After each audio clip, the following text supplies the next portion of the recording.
राष्ट्रवादीकडून विधान परिषदेसाठी 3 नावांची लवकरच शिफारस। रुपाली चाकणकर, सिद्धार्थ कांबळे आणि आनंद परांजपे यांची नावे दिली जाण्याची शक्यता। एबीपी माझाला महायुतीच्या सूत्रांची माहिती। चांदिवलीतल्या कार्यक्रमात मुख्यमंत्री एकनाथ शिंदेंचं मोठं वक्तव्य। नोव्हेंबर महिन्यात विधानसभा निवडणुका असल्याचे मुख्यमंत्र्यांचे संकेत। विधानसभा निवडणुकीमध्ये मुंबईतल्या 36 मतदारसंघांमध्ये संघाची भाजपवर करडी नजर असेल। संघाच्या हिंदुत्वाच्या अजेंड्यावर भाजप मुंबईमध्ये लढणार। पुण्यामध्ये आज काँग्रेसची महत्त्वाची बैठक। पश्चिम महाराष्ट्रातील 4 जिल्ह्यांचा आढावा घेण्यासाठी बैठकीचं आयोजन। काँग्रेसचे महाराष्ट्र प्रभारी रमेश चेन्निथला यांच्यासह राज्यातील काँग्रेसचे सगळे प्रमुख नेते उपस्थित राहणार।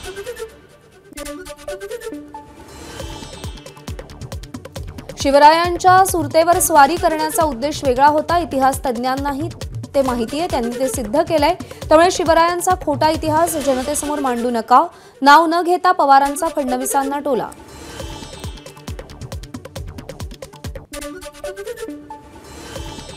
शिल्पकार आपटे पोलिसांच्या हाती का लागत नाही, संजय राऊतांचा सवाल। तर पुतळ्यासाठी 15 कोटी रुपये मंजूर झालेले असताना 15 ते 16 लाखात पुतळा उभारण्यात आल्याचाही राऊतांचा आरोप। स्टेनलेस स्टील वापरलं असतं तर पुतळा कोसळला नसता। मालवणमधल्या पुतळा कोसळण्याच्या दुर्घटनेवर केंद्रीय मंत्री नितीन गडकरींनी आपलं परखड मत व्यक्त केलंय। बदलापुरातील घटना घृणास्पद, त्यावर आंदोलन ही लोकांची प्रतिक्रिया। त्यामुळे आंदोलकांवर गुन्हे दाखल करणं गैर, शरद पवारांची सरकारवर टीका। मुख्यमंत्रीपदाचा चेहरा आता जाहीर करण्याचं काहीही कारण नाही। निवडणुकीनंतर संख्याबळानुसार त्याचा निर्णय घेतला जाईल, शरद पवारांची स्पष्टोक्ती। विधानसभेच्या पार्श्वभूमीवर आज राज ठाकरेंनी मनसेची बैठक बोलावली। मुंबई, पुणे आणि ठाण्यातील प्रमुख नेते बैठकीला उपस्थित राहणार। प्रकृतीच्या कारणामुळे अजित पवार राष्ट्रवादीच्या उदगीर इथल्या कार्यक्रमांना अनुपस्थित राहणार। उपमुख्यमंत्री कार्यालयाची माहिती। चिंचवड विधानसभेमध्ये भाजपच्या अश्विनी जगताप विद्यमान आमदार, त्यामुळे ही जागा भाजपलाच सुटण्याची शक्यता असल्यानं अजित पवारांचे कट्टर समर्थक नाना काटे तुतारी फुंकण्याची शक्यता। सांगलीमध्ये काँग्रेसमध्ये उमेदवारीवरून होत असलेल्या गटबाजीमध्ये भाजपचा हात। काँग्रेसचे शहर जिल्हाध्यक्ष पृथ्वीराज पाटील यांचा आरोप।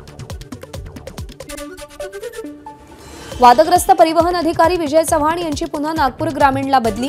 राजकीय दबावाचा वापर करून बदली करून घेतल्याची चर्चा। एसआयटीनं नकारात्मक अहवाल दिल्यानं 2 महिन्यांपूर्वी कोल्हापूरला बदली झाली होती। पुणे मेट्रो प्रवाशांच्या रोजच्या संख्येनं 1 लाख प्रवाशांचा टप्पा पार केला। मेट्रोच्या रोजच्या उत्पन्नामध्ये देखील वाढ, रोजचं उत्पन्न 20 लाखांच्या पुढे। वनराज अंधेकर हत्या प्रकरणी 13 जणांना ताम्हिणी घाटातून अटक। जेवणासाठी हे आरोपी ताम्हिणी घाटात थांबले असता गुन्हे शाखेची कारवाई।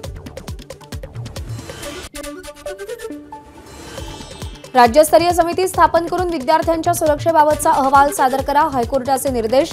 तर सुमोटो याचिकेवरची पुढची सुनावणी 1 ऑक्टोबरपर्यंत तहकूब। बदलापूर अत्याचार प्रकरणातील संस्थाचालक 6 दिवसांपासून फरार, पोलिसांच्या भूमिकेवर नाराजी। एसटी कर्मचाऱ्यांच्या संपाचा आजचा दुसरा दिवस, 50% सुरू असलेली वाहतूक आज पूर्णतः बंद होण्याची भीती। चालक आणि इतर आवश्यक कर्मचारी करार पद्धतीने नेण्यासाठी एसटी प्रशासनाची चाचपणी। वेतनासाठी गणेशोत्सवाच्या तोंडावर एसटीचा संप, संपकऱ्यांची आज संध्याकाळी 7 वाजता मुख्यमंत्र्यांसोबत बैठक।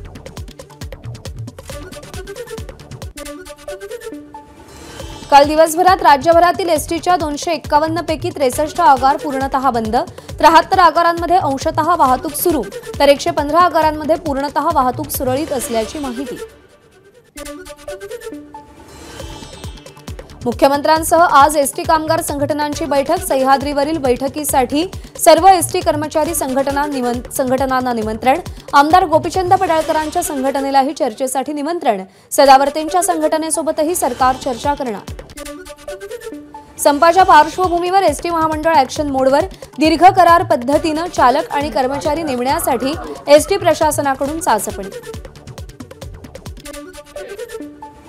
ऐन गणेशोत्सवाच्या तोंडावर एसटी कर्मचारी संपावर गेल्यानं कोकणात जाणाऱ्यांना सर्वाधिक फटका. आजपासून कोकणात जाणाऱ्या विशेष गाड्यांचं आरक्षण केलेल्यांसमोर प्रश्नचिन्ह. ऐन गणेशोत्सवाच्या तोंडावर एसटी कर्मचारी संपावर गेल्यानं कोकणामध्ये जाणाऱ्यांना सर्वाधिक फटका. आजपासून कोकणात जाणाऱ्या विशेष गाड्यांचं आरक्षण केलेल्यांसमोर प्रश्नचिन्ह. एसटी कर्मचाऱ्यांच्या संपाला कोल्हापूर जिल्ह्यात संमिश्र प्रतिसाद. कोल्हापूर जिल्ह्यातील आगारामध्ये बस सेवा सुरळीत असून लांब पल्ल्याच्या गाड्यांवर परिणाम. काल दुपारनंतर बंदचा परिणाम जाणवला होता. नागपुरातील एसटी कर्मचाऱ्यांची जनसंघ संघटना उद्यापासून संपापासून दूर आहे. 30% कर्मचारी संपात सहभागी नसल्यानं अनेक ठिकाणी एसटीच्या नियमित फेऱ्या सुरू आहेत. कोकणात जाणाऱ्या प्रवाशांचा वाहतूक नियंत्रण कक्षाला वेढा. कोकणात जाणाऱ्या गाड्यांसंदर्भात जाब विचारत संताप व्यक्त. काहींकडून पर्यायी मार्गाची चाचपणी. पुण्यामध्ये एसटी संपाला कर्मचाऱ्यांचा संमिश्र प्रतिसाद. पुण्यामध्ये सद्यस्थितीत एसटीची 60% वाहतूक सुरू आहे. गणेशोत्सवाच्या तोंडावर असताना एसटी कर्मचाऱ्यांच्या संपामुळे पुण्यातून कोकणात आणि पश्चिम महाराष्ट्रात जाणाऱ्या प्रवाशांना मोठा त्रास सहन करावा लागतोय. महिनाभरापूर्वी रिझर्वेशन करून ठेवलंय, मात्र ऐनवेळी संप सुरू झाल्यानं प्रवाशांचा मोठा खोळंबा. एसटी कर्मचाऱ्यांच्या संपाला कोल्हापूर जिल्ह्यात संमिश्र प्रतिसाद. कोल्हापूर जिल्ह्यातील आगारामध्ये बस सेवा सुरळीत असून लांब पल्ल्याच्या गाड्यांवर परिणाम. काल दुपारनंतर बंदचा परिणाम जाणवला होता.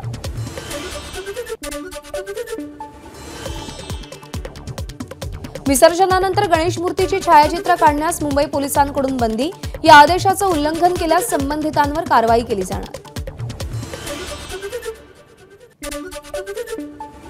ठाण्यातील कोपरीचा महाराजाचा आगमन सोहळा. ढोल ताशांच्या गजरात बाप्पाचं आगमन. बाप्पाचं पहिलं दर्शन घेण्यासाठी नागरिकांची गर्दी. पुण्यामध्ये देशातलं पहिलं तृतीयपंथीयांचं ढोलताशा पथक. तृतीयपंथीयांचं ढोलताशा पथक गाजवणार लक्ष्मी रोडची मिरवणूक. श्रीखंडी ढोलताशा पथक असं या पथकाचं नाव. पथकाचा जल्लोषात सराव सुरू. पुण्यातील गणेशोत्सवात लाडकी बहीण आणि कोयता गँग देखाव्यांना मागणी. देखावे तयार करणारे सतीश तारू यांची माहिती. रत्नागिरीमध्ये 7, 12 आणि 17 सप्टेंबरला सर्व किरकोळ देशी विदेशी मद्य विक्री बंद राहील. जिल्हाधिकारी एम देवेंद्र सिंग यांचे आदेश. मुंबई गोवा महामार्गावर 5 सप्टेंबरपासून अवजड वाहनांना वाहतुकीस बंदी. गणेशोत्सव काळात वाहतूक कोंडी टाळण्यासाठी निर्णय. 8 सप्टेंबरपर्यंत अवजड वाहतूक बंद ठेवण्याचे शासनाचे आदेश. गणेशोत्सवानिमित्त कोकणात जाणाऱ्या चाकरमान्यांच्या गाड्यांचा टोल माफ करावा. विरोधी पक्षनेते अंबादास दानवेंची मुख्यमंत्र्यांकडे मागणी. कोयना धरण 100% भरलं. धरणाचे 6 वक्र दरवाजे पुन्हा 1 फुटानं उघडले. धरणातून 11,600 क्युसेकनं पाण्याचा विसर्ग.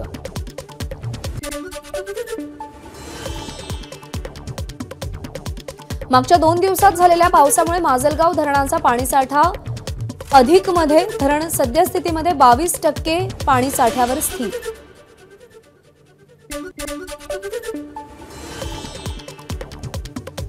पुणे महापालिका बंद सीसीटीव्ही दुरुस्त करणार. लवकरच निधी मिळणार. एबीपी माझानं सीसीटीव्ही बंद असल्याची बातमी दाखवल्यानंतर प्रशासनाला जाग आली.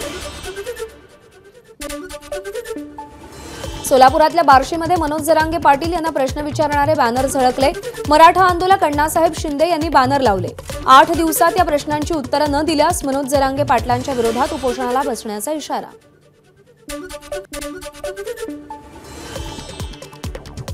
मुंबईच्या मालाडमध्ये भरधाव कारची महिलेला धडक. चालकानं महिलेला रुग्णालयात नेलं, पण उपचारापूर्वी महिलेचा मृत्यू झाला. नागरिकांकडून चालकाला बेदम मारहाण. चालक मर्चंट नेव्हीचा कर्मचारी.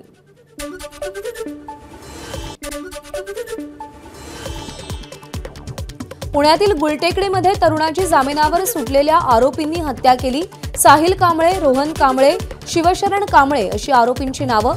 पुण्यामध्ये कायदा आणि सुव्यवस्थेचा प्रश्न ऐरणीवर.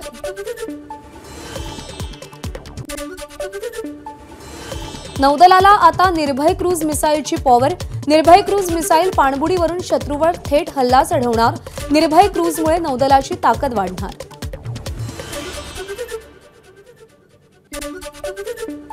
पॅरिसमध्ये भारतानं इतिहास घडवला. पॅरालिम्पिकमध्ये आतापर्यंत सर्वाधिक पदकं मिळवण्याचा भारताचा विक्रम. 6व्या दिवशी 5 पदकांची कमाई करत एकूण 20 पदकं भारताच्या नावावर.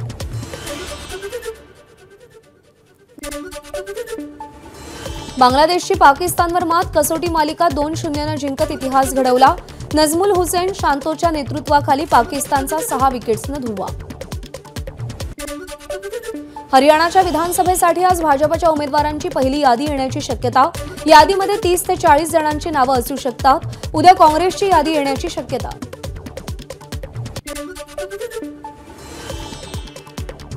कर्नाटक सरकारकडून डेंग्यूला महामारी म्हणून घोषित. घराच्या आसपास डास दिसल्यास शहरी भागात 400 रुपयांचा दंड.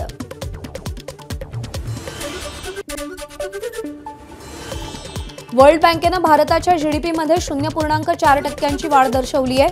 आर्थिक वर्ष 2024-25 साठी भारताचा जीडीपी 6.6% 7% असेल. आरबीआयनं 7.2% अंदाज वर्तवला होता.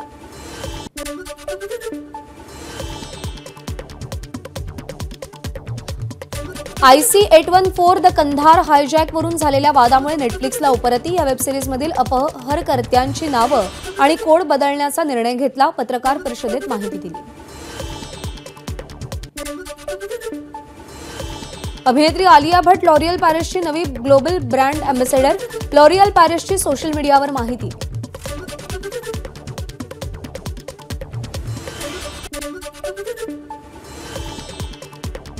झी एंटरटेनमेंटची मुंबई उच्च न्यायालयात याचिका. कंगनाच्या इमर्जन्सी सिनेमाचं प्रदर्शन 5 दिवसांवर.